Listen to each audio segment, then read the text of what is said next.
Cambridge South Station opened to passenger services on Sunday the 28th of June. To get the lowdown, we join our roaming correspondent Michael C. Michael. Thank you, Gareth. So you join me not live at Cambridge South. We can pretend it's live, it's fine. At Cambridge South, the newest station in Britain. It's an absolutely huge station. We've got 4 platforms here, 2 entrances, 1,000 cycle storage spaces. It's a really big deal, and the government rightly has put a lot of money into this because there's a really exciting future for the Cambridge Biomedical Campus, which they're hinging a lot of their hopes on for future growth. So the station in total has cost more than £250 million, so it's a very substantial investment, and that really does show when you're walking around the station. It feels like a high-quality, well-built station.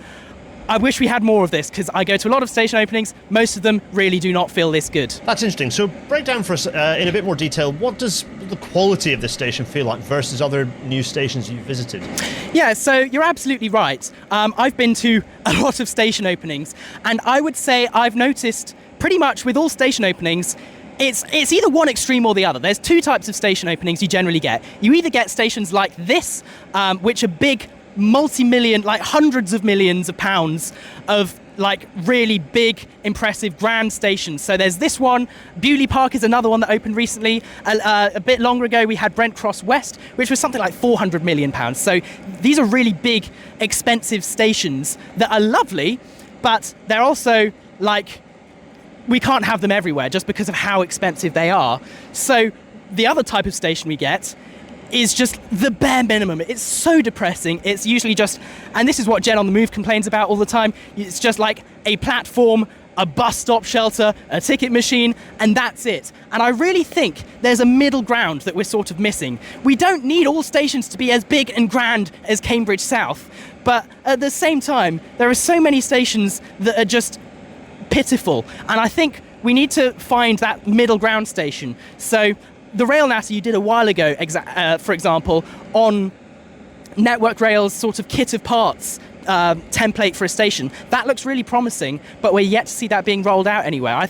I want to say that they're planning on using that sort of template for East West Rail, but that's many years away. So watch this space, but I think it is a real shame that we only really get the extremes of like massive stations like this, or it's just like basically a halt.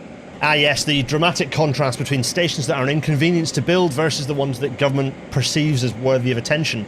Is the lack of canopy for the full platforms noticeable?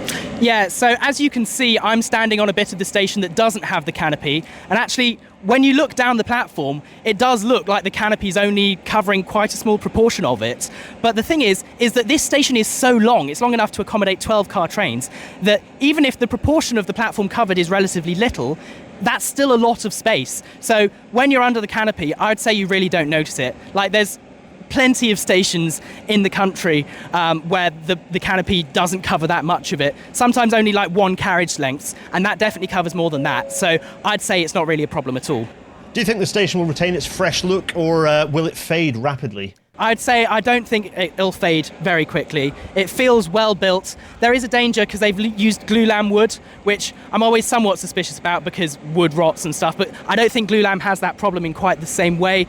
There is the green roof, which there's a danger that if that isn't maintained properly, that could start looking a bit old and manky.